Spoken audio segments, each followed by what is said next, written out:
الحمد لله رب العالمين أمر بالتعاون على البر والتقوى لما في ذلك من الخير العاجل والآجل ونهى عن التعاون على الإثم والعدوان لما في ذلك من الشر العاجل والآجل وأشهد أن لا إله إلا الله وحده لا شريك له له الملك وله الحمد وهو على كل شيء قدير وأشهد أن سيدنا محمدا عبده ورسوله صلى الله عليه وعلى آله وأصحابه وسلم تسليما كثيرا أما بعد أيها الناس اتقوا الله تعالى وتعاونوا على البر والتقوى ولا تعاونوا على الإثم والعدوان واتقوا الله إن الله شديد العقاب. وقال الله تبارك وتعالى فأما الإنسان إذا ما ابتلاه ربه فأكرمه ونعمه فيقول ربي أكرمن وأما إذا ما ابتلاه فقدر عليه رزقه فيقول ربي أهانن كلا بل لا تكرمون اليتيم ولا تحاضون على طعام المسكين وتأكلون التراث أكلا لما وتحبون المال حبا جما كلا إذا دكت الأرض دكا دكا وجاء ربك والملك صفا صفا وجيء يومئذ بجهنم يومئذ يتذكر الإنسان وأنى له الذكرى يقول يا ليتني قدمت لحياتي هيهات هيهات أبا على فوكا تنوكا وليمون دونك على بركة تنوبة علي ألم يا مرو نيون دمي كن مونا تنوبة علي اللهم لك الحمد كله ولك الشكر كله وإليك يرجع الأمر كله أنت كما أثنيت على نفسك جل وجهك وعز جاهك تفعل ما تشاء بقدرتك وتحكم ما تريد بعزتك يا نعم المولى ونعم النصير. الحمد لله بجميع محامد الله ما علمنا منها وما لم نعلم على جميع نعم الله ما علمنا منها وما لم نعلم تنوب عليه. ألم أن يأمر بالتعاون على البر والتقوى وحنا يوندمه هير بارولا أنيكا يوندمه على يسرن بارولا لما في ذلك من الخير العاجل والآجل على يأمر لك الدمغا هير من بقولا هير التلمال نو يجي هيري والآجل أن اسمما نو القيامة جودون يرسري أفلا ببسرون بارين التعاون على البر والتقوى نيغا أنفتنيا كافو أنغانا نيون دمي أنغانا فرانيونغا أنغانا نيون كوكورمدو على الإثم جرم باروكا والعدوان أن التيوني دزكو ألمي نين يا مروكين لدلي كاين فلان نورنيونا أم بشيريا كروكرويا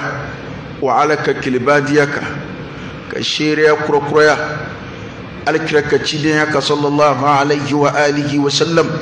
ka kishin ne machama ina ala fa ko jidi ala kiraka ana somo ana ka sahabo ani ma sona ka tu no fe chenga fuka tasi au qiyamah sanga silima ya rabbi ala kan fara umauka o ko ay wilda kan gorobla nida'ut taqwa ala nyesranye wilidaka ode ko ngma foloy akma damne yoye asupasma yoye asiginga yoye atenye ni ote ni mayi dan wala ayi dan jena ya ayi dan lahara ayi dan ala kula ayi dan buyana ala yoro inna akramakum indallahi atqakum aw lama ba ala yoro min bisra ala nyadid ya rabbi ala kan jida ala isra'il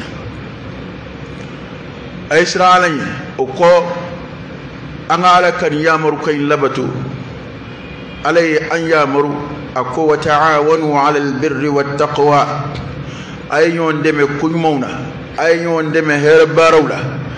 ay yon deme kasra alani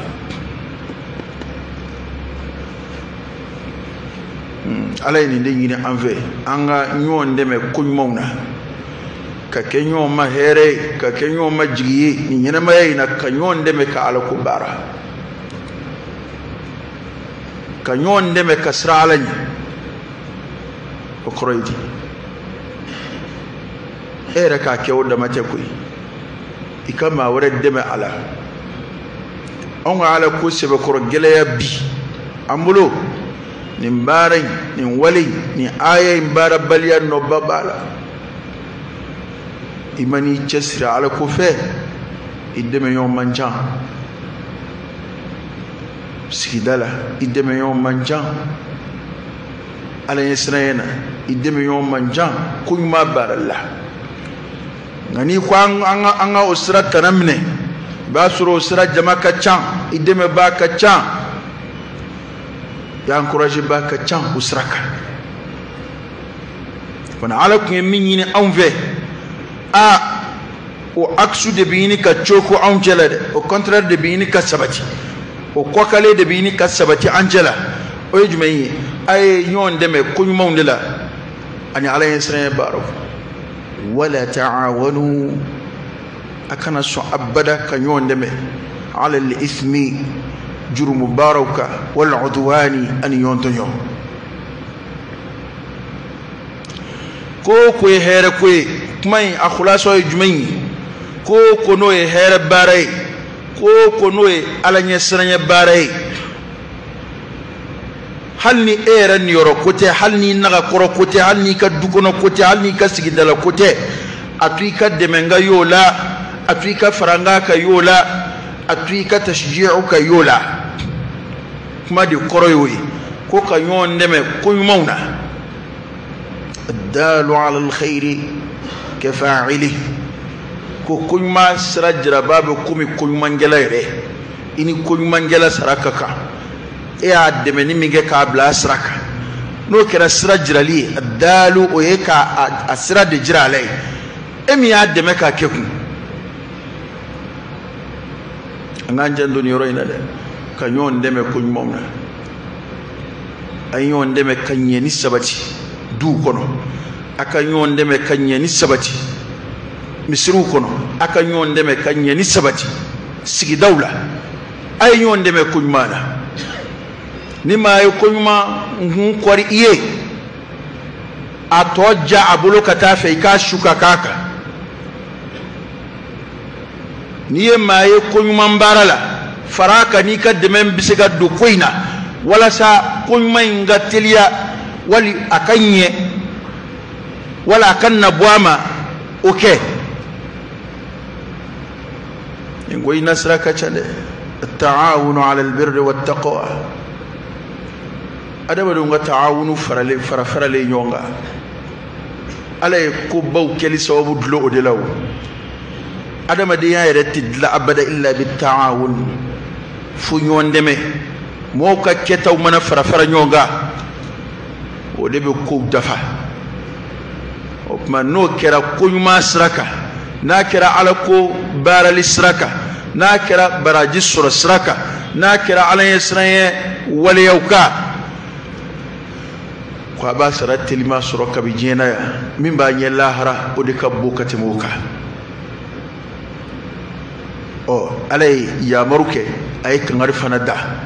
wala ta'awanu akana son kan yonde me ala al-ithmi jurmu baraka wal udwan ani dazako toyoni ko jurmu bi sorola kana to ikaddeme ngaddo o koma sra shife islamu ina nan ngode ngoy ni hakli jagabo aka kusube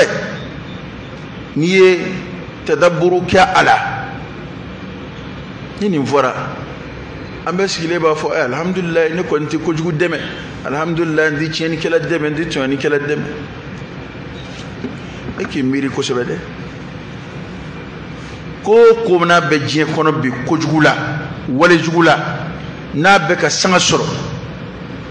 na ko yanga bunyambe ka barka doala ka fanga doala ako wiye fanga soro ay je fanga soro ka ko masri ni deme jumomi yakli jagabode kene langulu munum biski shaytan tola ala kutakum mununa kembe ka jamana labo ala kutakum nunu musa ko kabu amusa ko baraka bo jununa junun baraka finasi ali ereka drome bala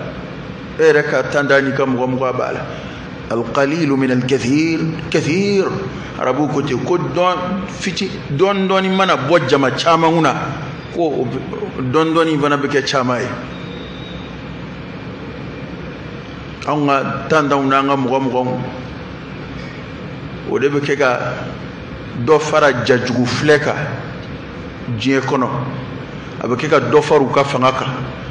أبكيكا كا فيديو مسري كتافي abike ku blaka kuro produit katafe ebe forfait minta kama ebe dondoni min doala so bomi na kembe ka sanga soro jien kono fuka ele maka kadda ma fonctionner jon bala ka fonctionner abu marché ni jonu ngana fuloyi angani islam jamana nunu ngono ngani sobu boddo mina fo warim se bi dese jamana ira kono bama ko kono ya do warim se bi dese jonu ngana fulo balaka dola nin club bay mi bina jamana kono jonu mbami jonu mbu deme ka dunaye jonu mbu deme ka dedon make abe jonu nga soula jonu mba chauffeur yake jonu mba doni ka sase yorobla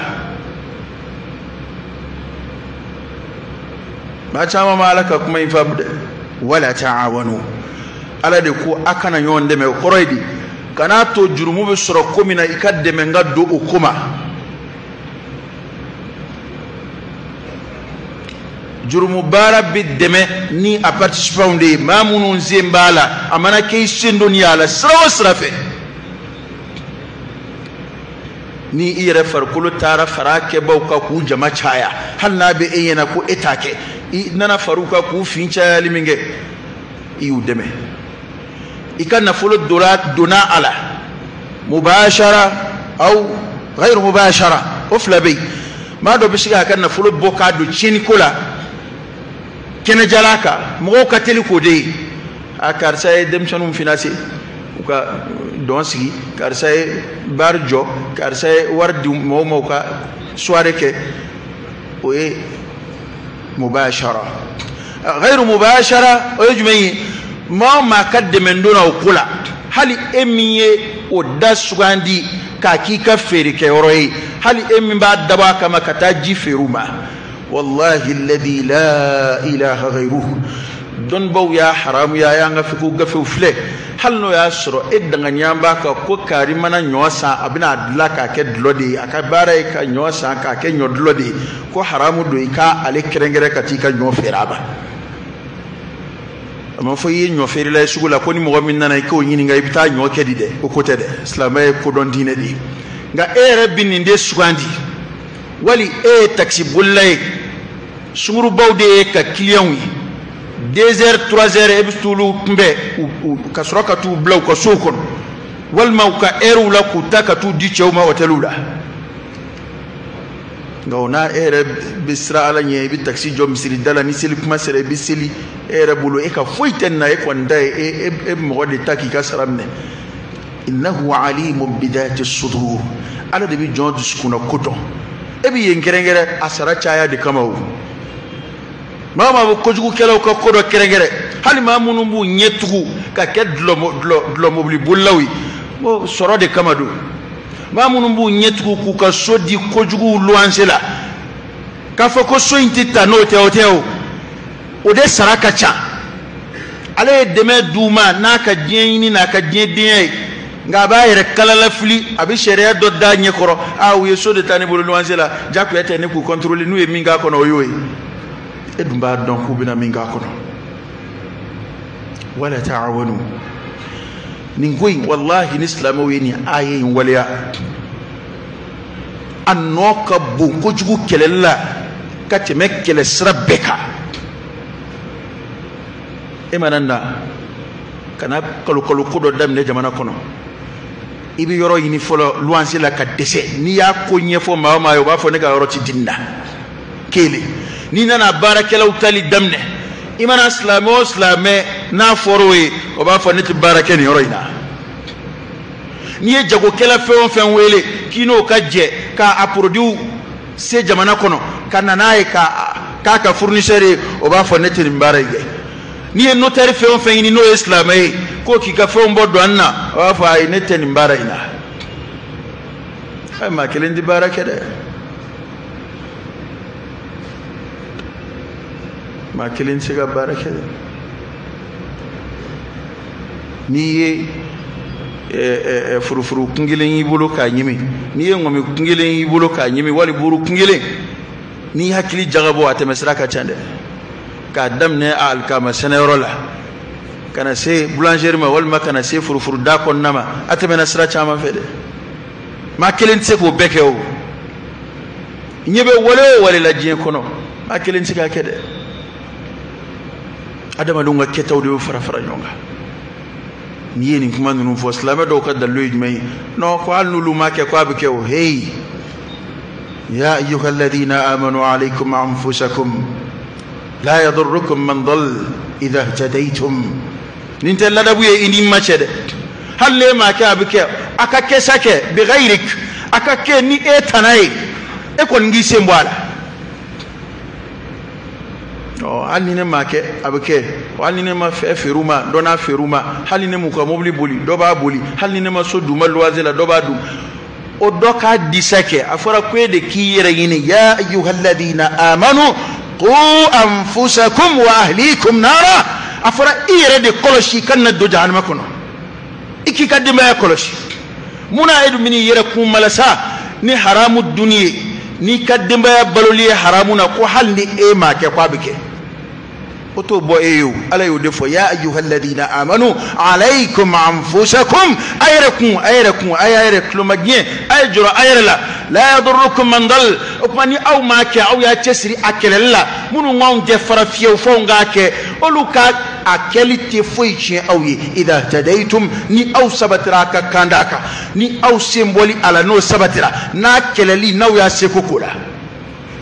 atoti fenchi aw ibli ngani islame duskun fakuna kase queen ate toroble bal ere ka deme ba kula anganga malo yabide ndiye allaje kojugu bige ya fanga soro chumira kojugu munu be jien kono na fulo membe do o kojugu dafe bebe kuma ka sanga ga jamana chugode ma yan islame de kacha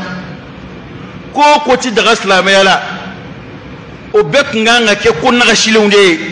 kada ka kebo kundi de menzoro ka bo ma chama yoro aka akili daga bo kuma ngabani ko munu ya ala kota kowi an ga jamana islama jama ka can chugomina o ko dum mo ben nafulo bawde la ka sega sinzi ka yirwa o ko de nganga ke ko naga shilenu kadaka ko imbe sigidala sigida mi na kanuba mancha o sigida mugawla ga karama loya umulude o ko manana ya do binyina kera sikirati da ko angu kutuba ke sikirati de ka nganyina kero ko sisa juin ko kuma de be halid loya bini ka fiya bi drokuni juin o de kuma besela o de be ke demsenun chien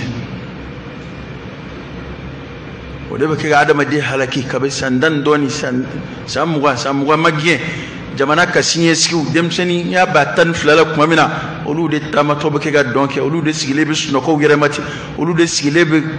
yele ko kuma u foti su foitu kono aso bu yedro ko ni juin ngani fen no shidi sira sura illa bi ta'awun ma do de be dunay jamana kono u ka jien sura kama u ka sura yiri wali kama abi cheni mi olu ka foito la ni droku sirikile ma dakami atebena srawo srafe au bayde menika ala al-ithmi min jurum mubarayna akani malasa ko et droku takide undata de nga emia fere bae ani ma bi deme ya da le réseau de cap bon kateme réseau chamanga ma droma chama baraka kono de mi retta e dron ete foi kalama ale ko ndai ka mondo ka de mai ka sa sero la dron ki ka warmde to balela do tay ale ba fere dron na fere mai ni ngodo de itendon di don do tay lu be sulati alla sil de la kari amne dron ni mine era ba don mindo amne ka seni nduguina dron ni vle oh oni munum bena jago misani taka yere ke skidala ani ma munum bi yala ka demsanu nige ka doala wala sa ka tarwiju ko rayde ka ako cenye demsanu nye ko wala sa ko kiliyon soro ya dama de fele jugu chaman tige je no febide hal ni ya je kono bi kelete ban mundo ngo ma do de ka soro be kelela be ger misani fon fle je kono marama fen vere law ni marama fen lalaw ma do fana ka soro de sirimbola kana tu ka soro ka siri juru mubarala kana tu ka soro ka siri ala kotala nata halati me bin misa emay milliardaire do were Tesla mo were te kuy ngaw sigile balaka ay ka ado boti ay tan di mo do mayti anye ci foyteni ay ret do shi birindira desera na fulu infle dollar milliard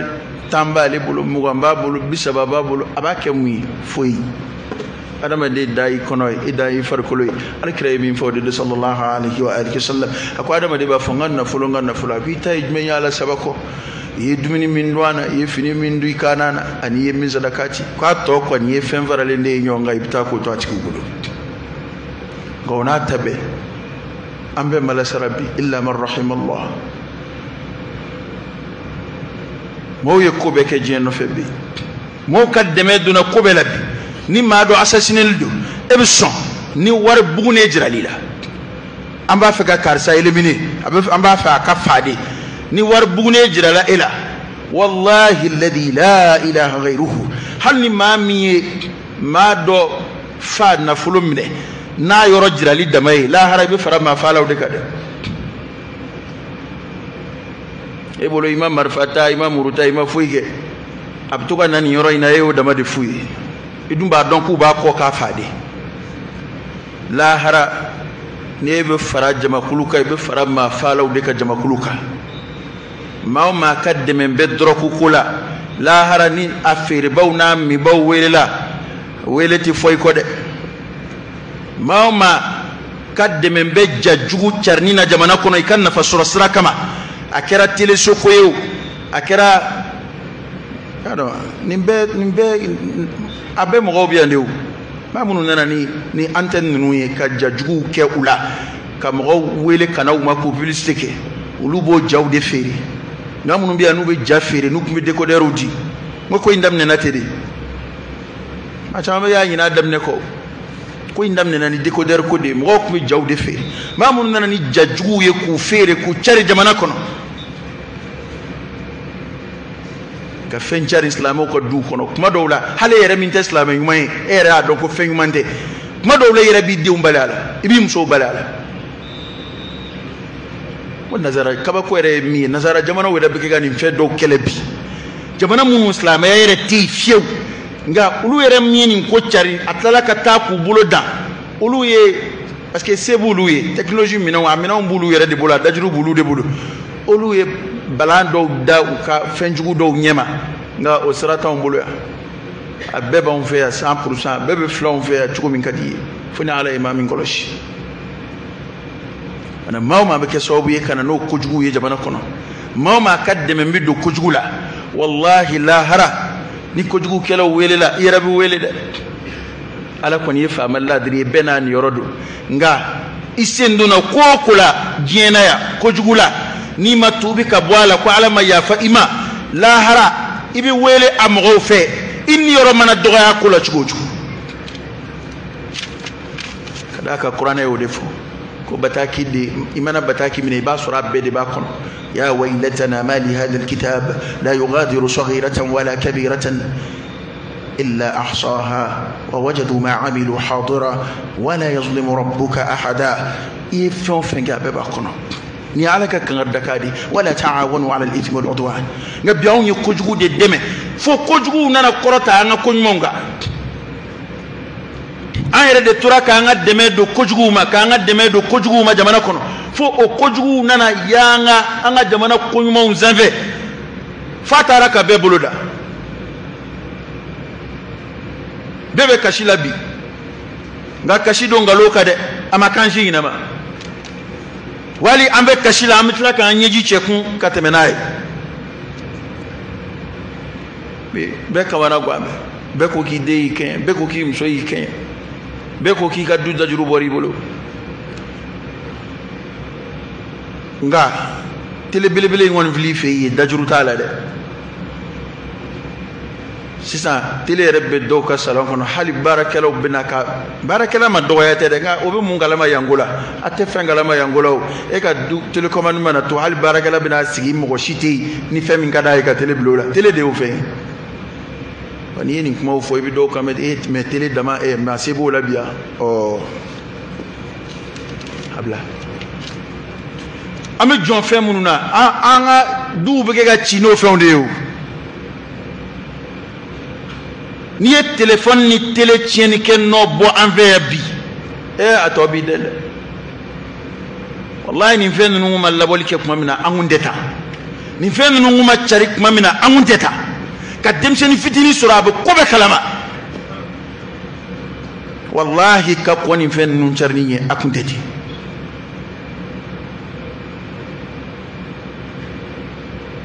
ni ngon nu bi damle kuma mina don ba fa fen télé daga abe ko de kwa aflechugo adaga mbe na aflechugo de ika don ika nga fe min fle li be daga ala midi daga ala ya don on bete kuma be on ba fo kan be jande da ala la ambe fe do daga ni kan do e nga mago to kan yere lable o de kan fe ya do ko na kera ni chugo ina kwa be daga edu ini ala che itna ke o chugo ina ere o do ko na kera ni chugo ina ko basitala na kerati nga bina ketewa ella bene do ka ketewa e bala ka ketewa munu ye ko ana ulu bala ka ketewa ana matsiga fendu ala la de ni yoray ne ba fa nga iltifatu ke ka an ko fleni aya ina kusube adama de kani aya inde nyekoro ibina participation fena ko wardo bena bo e kuna ka do o feina e ka laje o fenye mun vein ala kodowa abada ma de nyewa be fla folo laje albirru wat taqwa kunyuma ala yesra baraw ni ibi fon fendeme kademe mbido fon fena anyini okono ni ma ye okono ibolo kuru ichugo donde madola adama de ka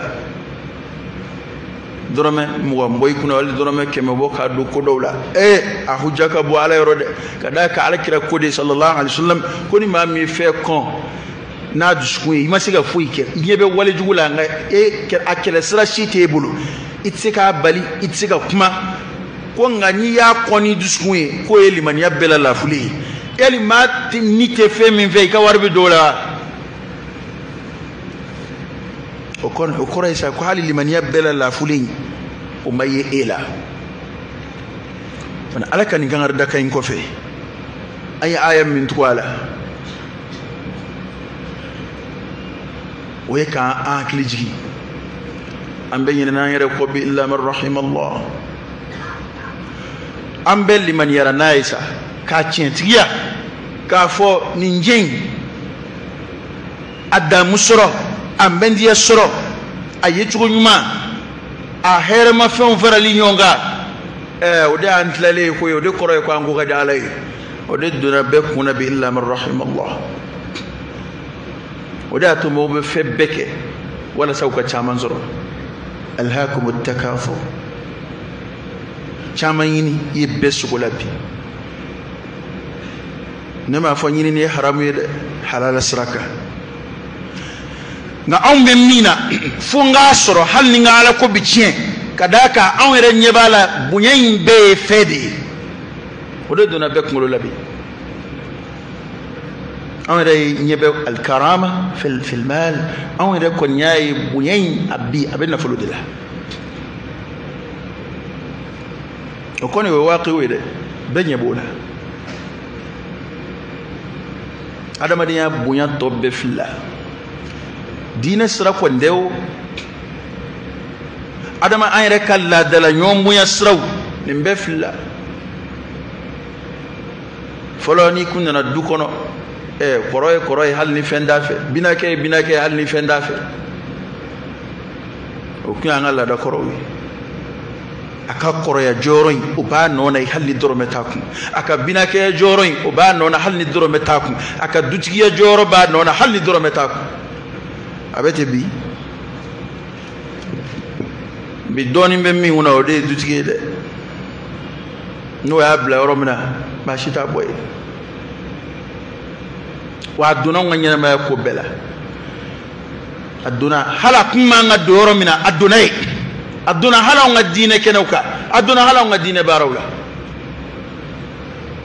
ni sigi ندينه كنوكا ni giringeto e mama ka kusobe o doni be minguna ni ti basuro don ba bawbina o do be denkere feti توي دي القران حافظ منهم بنا ودو بدين كرفتي هلا دو سيغي رسول باري nga ni glomina do kumbora ko fembo kuna ibi bede giringiri lati nyaala ma fara karamo wara de be buliko kumbe ko atamada o tamana honorable nana alhamdulillah nana nga kene buya jaran mu yonzoro nete kon manda infamble de inkorote akuma inte na fulu contrôle ko yi kuma inte fama contrôle ko yi nga kuma yi awnde alay ko bla chomi islam ba famu chomi awn ya tura kunka kadaka mina qur'ana de ke ngadalwe ni mayna ala kodi atayoro jande suratul fajr konnadu atayoro jam ma chama badrushi alako fa amma al insan idha mabtalahu rabbuhu fa akramahu wa na'amahu fa yaqulu rabbi akraman ko adama de nyaala ya bunya ka jien bunya ko ke ay famado na fulo cikido jien hero babulo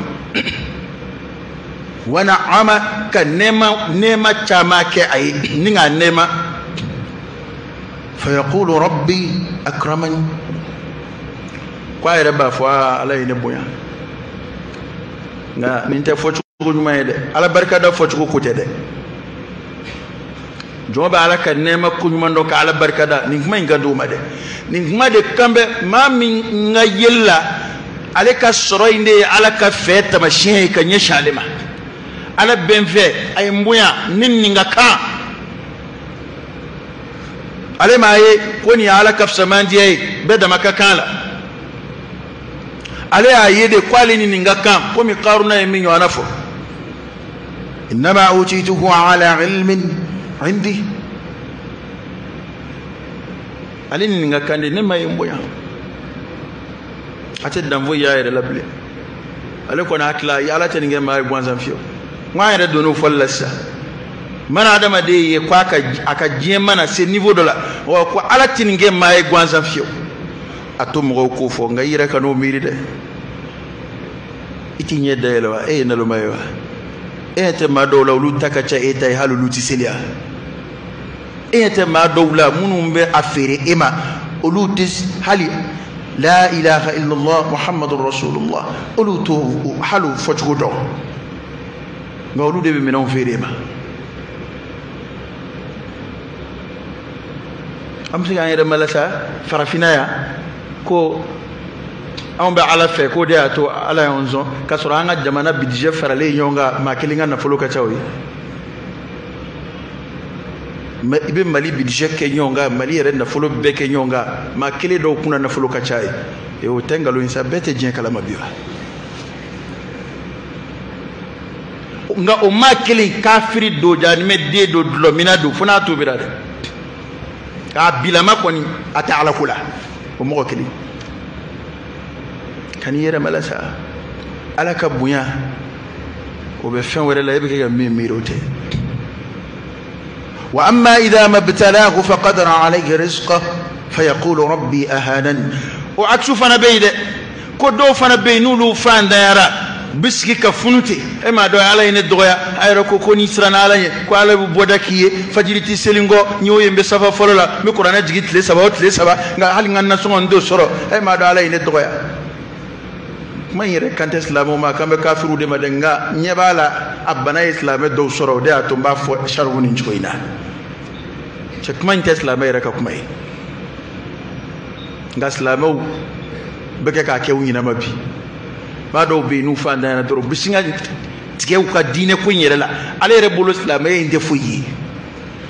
aba ala ko mina te valeur fuyi yola ale ko mbolo doro ale te fuyi ala yoro na ale ku fe ala yoro ale ka gelati seni hakema fi e ma donc mo do we gelaya do ke minga juwe tay munu ngadi alay kasago e ka usena sabaraka bu alay ro kasago e kulgutuka e ma alaya ka kira do fanda ya wadda mate ka ulajra bi fu jugu yu mina kufa alay o ke chide do la ninje inte fen ala bulu koy diere be farale nyonga apaye menyi ala kraye poa mindama apate suso erete de akama ko diena kono fe be ni ya be fara nyonga ala ko mimba kono ko tede an rete be ka kala turu die ko minga adine na adama de ana anema ma fe ko ni ya be ke nyonga ka valeur suma ala yoro ni bi poa yina na kwati suso kama pesi ala yoro atobo soso kama ko atobo bana ni mo mi hakilla ko o soroli ko de ala soroi fo ba to e bibba ala la wala sai ka dien soro na be mami nyena ko soro baliya fana ye ala ka banaye ko ala bambe ela fi kalimanya bina chien ko e kera fandaye ke kera de sebato e ala ikma infla be ko kari ako kella luga karam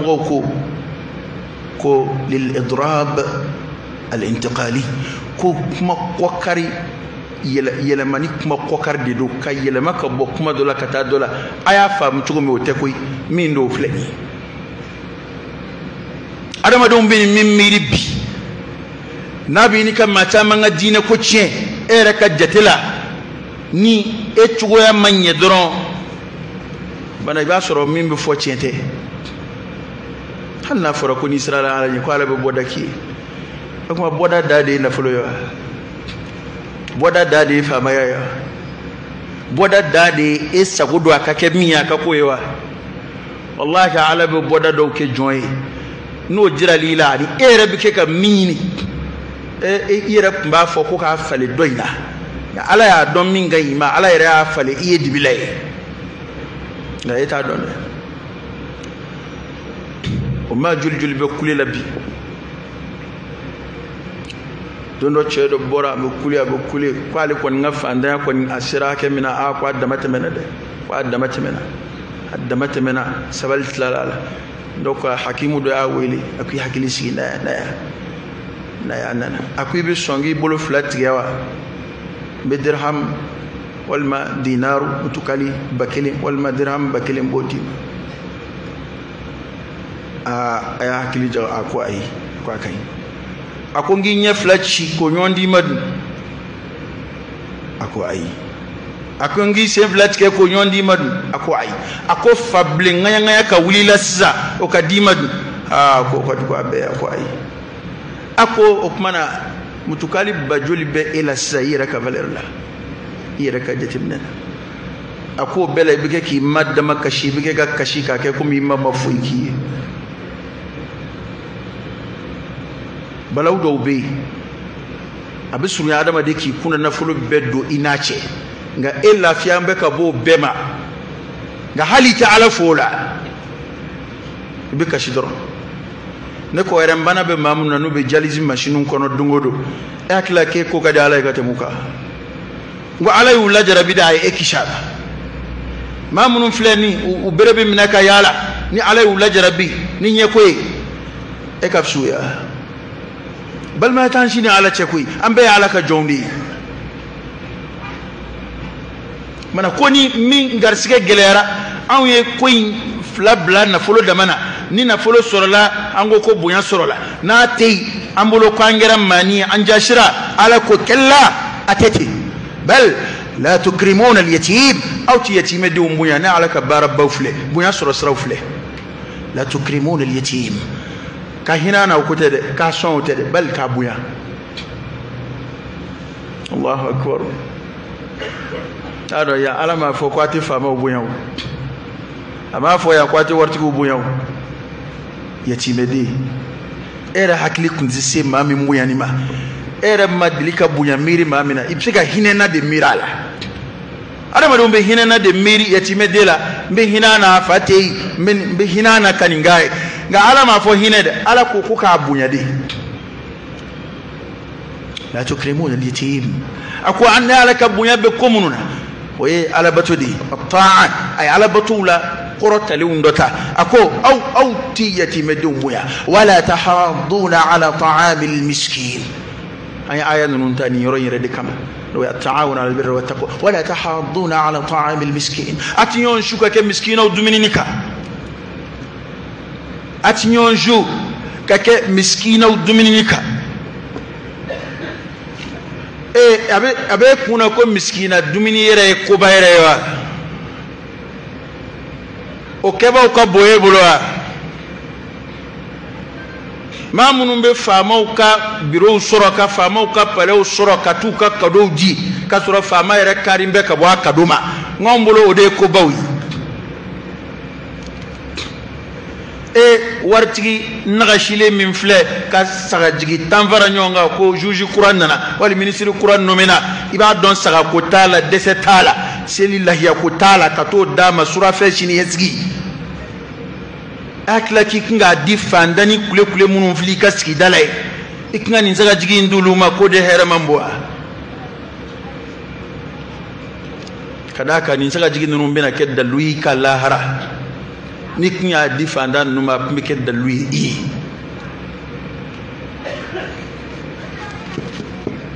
anda ingele rapide wa alakira foke sallallahu alaihi wa alihi wasallam ako walima la duguma ejmeni walima dumini la duguma ako e walima dumini de walima ejmeni ngo herama ame dumini munun to bolula komi konyo dumini komi dengudi dumini ko dumini ula duguma de o dumini duma mi no bitobi ngo dofe akote munu ye kulu wele kulu karaba ala ulu bunu bolon nuni do ala te dron ka fa ma ya dun ka ya dalen ya dun ka wuli ka toto munu akasa munu mbega ya suma samani ubi sangilinge utanyo na soro ulu bi gien ka boaba alakira kote sallallahu alaihi wa sallam akode dumini bela juguma ay oye walima ide walima mini bedda makakala parce que walima de fa mabsika dun fa ndabsika dun nga ay bedda makanyala o de kada alay alakira ka kuma mbi kore like ka tuma sallallahu alaihi wa sallam nga on dato e bide on day mire haramu yambe setikuma no fa ndaw ni rola de yoy akrengere meni fa ndaw de as-sadaqat inma as-sadaqatu lil fuqara sadaqati fa ndaw de jon furulay uni mati jewla uni mate jewla de aw mana anga hali sadakati boyele mana bika keni ndumini jugu nywana yi anga shu sadaka bobu ge chugo ere de bi balmo wele ki teru wele ka iteri ngara wele ka dumini duma untobi akli ere te fanda were la akli ere te fanda una de sabato shita zame wo yanyana ba aduminu setigi yadla ka di setigu ma setigi munum sega ni zoro dungo do uyere fei fona nige tubla domina nga minde ni zoro ni kungo te o bi je ala era on da ingela rabbi de on ye febbe yele ma nyejuka ni ye ko be yele ma nyejuka la harayira ka ko bi yele ma nyejuka de ay ko be yele ma sharia ke ka ko ka ke chukomina ambo contradike wa be jien kanu inde parce que mala fule on be ma tout fait eta fait inu ka je fuila ita fait inu ka je dumina ita fait inu ka je misrikola ita fait inu ka je fuila wa abu jahali nunu ne u banga do islamela ne to islamela kono ko hakillata ya do imago sarade abu jahali nunu de la ka délégation formée kana fa al-kira sallallahu alaihi wasallam u ko tiena hanno ya suraka don yake lame e fana kembe ka ko inga chugo motinye aw na nga jon na na ma la fule wa nga saga birla wa nga saga busolaw anu lu sika siki kan kun ken chugo di iba fangi lame solution ge esigi dat la fle wali ka dot la anuche wali ka danfara do anuche aw ni num sika ken chugo di ye kuma info tellement alakira ba fe kalimaniya ko alakira kun hamina aka solution do nyini akula wala saw kala me oroni ba alayka ngardai alay qur'ana haji ka ngardai ako sabali koy fanda munum bi dafe ki berebe nului kana nunu bulo fon vlede ala ko mo ma mingo ala ni ki mago ta'ala la inna allaha la ghaniyun 'anil 'alamin ala mugumma dilika jo ila amago tuna jo ila era ka don ala ka mugumma ala magota ka davenshila opmana ko ninde ko bawye ko munu ni ala ba ke baw fe ala ba ke baw bunya wala tahaduna ala ta'am al-miskin wa ta'kuluna at-turatha aklan lamma abiciyata nafulu dungo juguyala yati medin nafulu abulu dun mo manasa ku kan nafulu to abulu nambara wa tuhibbuna al-mala hubban jamma abina fulu fe fa kan nafulu kanu da matemena ala to fe مؤمن بكهر فنجيت كهر في فكة ما ألك والذين آمنوا أشد حبا لله ألك بودكاي أقول قولي هذا وأستغفر الله العظيم الجليل لي ولكم فاستغفروه إنه هو الغفور الرحيم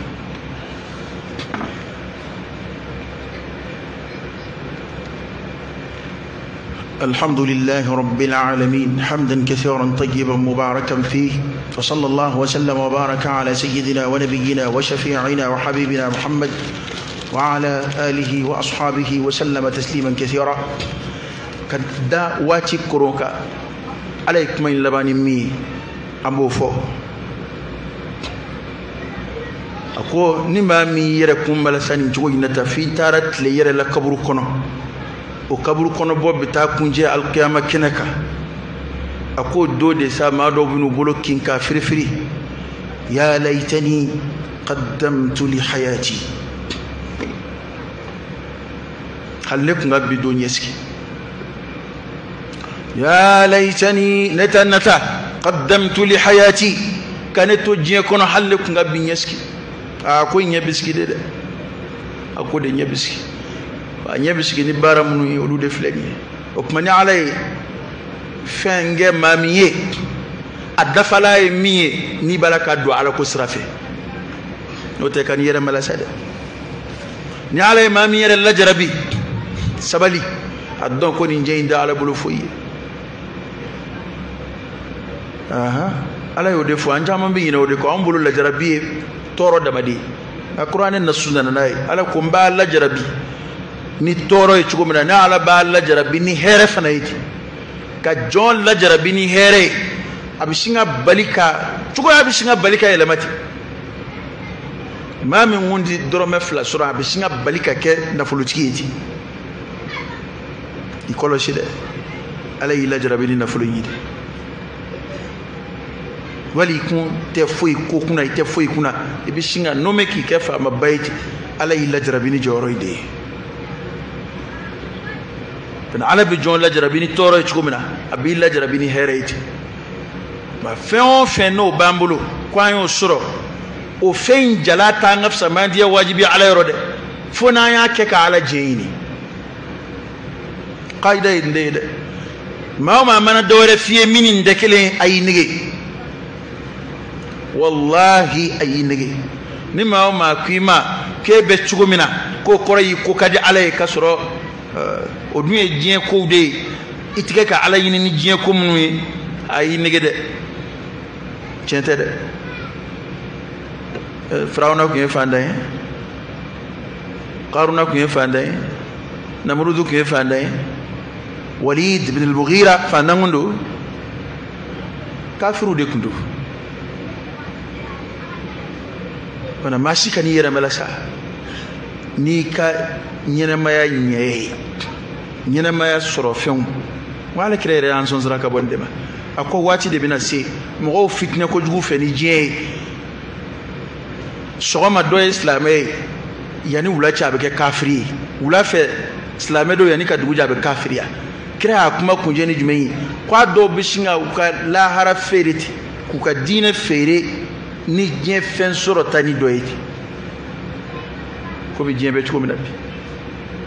wallahi do de bishinga do ma fa kula te dron parce que ku ye proposition bakay adore ita fen soro jena ya ita soro la hara chama ndabu ko o ma jul dona ma fa aferu la dona dro ko aferu la dona ko jugu bawla na fulu bado to de a hauja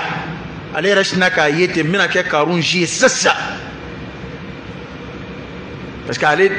dalik misugo no luide o da to alkire kan arda ayin sallallahu alaihi wasallam kan arda kan mandan lola nga nate nyina ma alati barka da fiyo alkira ko di sallallahu alaihi wasallam ako nabi fleli ke kata sanve mamunu bi nyeni bulu fle ka fadenya ula ako kan dine ko de la de kibi mo gawde la jamunu nga dine bi tanye no kera do be farika dine ko ka ni e akla kibi qur'ana jigi do ko alla jami ma jigi tile saba ne be joko nani seli shoshu ma baro bori ko salafu mun be joko tani ko seli shoshu umadilika shublawla e ko laje wal may ka laje min daka ceytay hal yiratli la mogola nabi nyana kiye sadakati bola nganay munun tabi tanye munu e bara baw ke katemi kay kafadiya ulula kulu day nyekoro ko be do fara adama de ka dine ko ka ko ngani dine ko do ama fomma te hera jidili nyini de ko nga kana toki nyebamba mamunum bi eni herache mamunum bi ni damuche mamunum bi ni yetugo nyumanje mamunum bi ini lafiya che ko kana kete de kibe dugumana de laje ebe munu no che ko ikatili ka ala barka dawdela mawo may mana kashi chugo ni dugumana fle ebe do yi duguma onge ni kashira a moto na yini ko an ko de karsaw mani shi de beke ni moto ko la amin ba se la ku emi nga kene nga bitama fo kin kata sugula bitama fo kin kana misrila niki bisi ga kashi ita la jama'un la jarabirani sengoye no e tama sorobi o kada e kateme avion kada ana adama de bi duguma na laje iduguma ma munu nga je ko bi duguma no kere katolika ala barkada nga dina kula pati kula de kana ne ko ni nga ko be ne ko mita juma na e karsa o tani selibani selifdini kana kete de no kere bin nagashi ka dina ko bin nagashi dina kula ibi nyemgo laje parce que dine ko faranga o tina ni bashi adama demo nga dien no fe girini dien hami kalla innal insana la yatgha ra'ahu istaghna ni kon ngi be dien ibi nyefela de flakata dien ko la wallahi atijigi kono donji ko fembe kuma be ko na atle on madam ne follow kuma be ni dota borobori jawon man debrouiller ja fuita nguna follow o ala to fe fembe kuna ka teme majulka mana miri ali ni miri damay juskuna ala kafe ibina me ja fuita nguna fuite kun eni do e flain o kashini nasonga taku million geme dama do dambe buluy ke ya me ko dollar milliard be dobulu e kambe ko ha fuita nguna ni mi chugo no ala ba mine ina fuiti ki kuna de ana adama de kadgu manal laje kala barkada dine ko lay ki san fela laje ka do fari ka dine ko ka ninda ma de psika nyena ma ya ja adama de bulu eti mana ke chugo be chamanjela yere nyena ki buguna chugo ni do ta foriye yere baye a jongala ne tay inte bere ni ngoro ngaw na tabede itaye bere min da ko rebo de laje ki yere waju ni oye ka ala barkada ni oye o kasroka ala jengi ni sa fena ala e femindima ala ka be jidi ni kuma kan rum fam yalla ala kan jidi liman yalla ala kan jidi ala israila ala kana hawja jien no fe ala kana zoroke jien anga taba munu yan ko ala ka wele jabilla ala ka hina ula mamunu ndo faturo ko sayna dowi andine barake nyowi andon bawdo anganu bawdo amemi ndo wula kenema o herede ya rabbi ala ko mine ni filibula duguma ala ko yafa ala ka boda kanui ala kanu tlumagien o ya ngoni ko gele mina ya rabbi ala ka no yawi kaburu kono sigi ya rabbi ala ka no ya umma ingalimbe kaburu kono ya rabbi ala ka no ya umma kaburu kono fese ya rabbi ala ka no ya umma ala ku kaburu ka rawda min riyadil janna ala kirayo min fa sallallahu alaihi wasallam ala ku kaburu ka aljanna no furi ala kana amalu le sumay angana tumalu le suray anu jera ka dina barani jeena ya tumina ya rabbi ala kanu nyeda nyonga aljanna kono ala kanu nyeda nyonga aljanna kono ala kanu fara ala kiraka jamaka sallallahu alaihi wasallam jeyende de nyom blasradu ta biye mbiko ko yende wallahi sa wasara dama de wajulay mamun do tara ko sayda asa chune umbala ko ana sigirani ndoina ndoko nya wele kunungo ndoko na mbeni yoroina o foba chaara ya ko mbeni njugola de mashiti take chugodo angana hera malasa mashite ni yana may ngunje chugodo iyere yini beski be kon bi jamanja de mirini yere nga mamunu flekata anga don ko anu be de kunda makaka o miriya ina o miriya imbe dibide kono do tabi sabati do tati sabati mana ijando iyere la alay min fu anga anu ka danu kawli wala tamutunna illa wa antum muslimun nunga na be here de jigewi utara ku to dina baradela alaka labangu manda yaraba alaka daflatu ay anga jamana alaka baski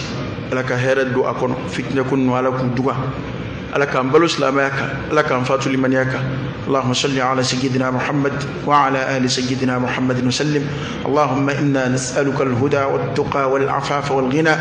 ونعوذ بك من الفقر إلا إليك ومن الذل إلا لك ومن الخوف إلا منك ومن التوكل إلا عليك ومن الرجاء إلا من عندك ولا تخيب فيك رجاءنا وصل اللهم وسلم وبارك على سيدنا ونبينا وشفيعنا وحبيبنا محمد